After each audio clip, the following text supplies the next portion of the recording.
नमस्कार, मैं प्रज्ञा।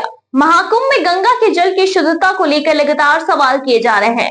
इसी बीच देश के जाने माने पद्मश्री वैज्ञानिक डॉक्टर अजय सोंकर ने गंगा के जल को सिर्फ स्नान योग्य ही नहीं बल्कि अल्कलाइन वाटर जितना शुद्ध बताया है। जी हाँ, संगम, अरैल समेत 5 घाटों के गंगा जल की लैब में जांच के बाद उन्होंने ये दावा किया है कि उनका कहना है कि महाकुंभ में कम से कम 57 करोड़ से अधिक श्रद्धालु के गंगा में स्नान के बाद भी इसकी शुद्धता पर कोई भी असर नहीं पड़ा है।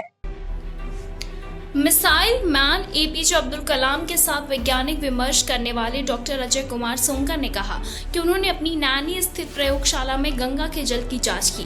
गंगा जल की शुद्धता पर सवाल उठाने वालों को प्रयोगशाला में जांच की चुनौती भी दी।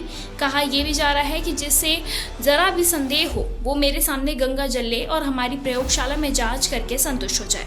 मोती उगाने की दुनिया में जापानी वर्चस्व को चुनौती देने वाले शीर्ष भारतीय वैज्ञानिक डॉक्टर सोंकर ने कहा है कि लगातार 3 महीने के शोध में यही साबित किया है कि गंगा जल सबसे ज्यादा शुद्ध और पवित्र है।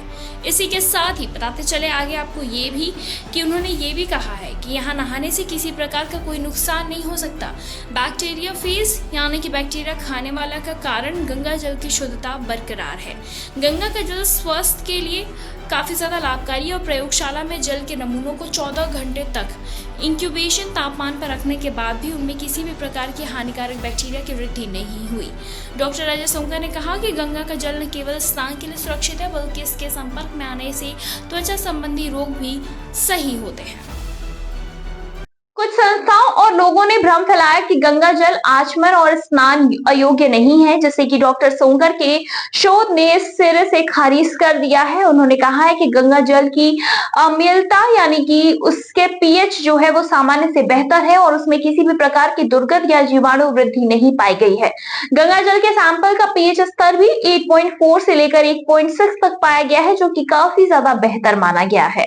फिलहाल इस पर आपकी क्या कुछ राय, हमें कमेंट सेक्शन में कमेंट करके जरूर बताएं।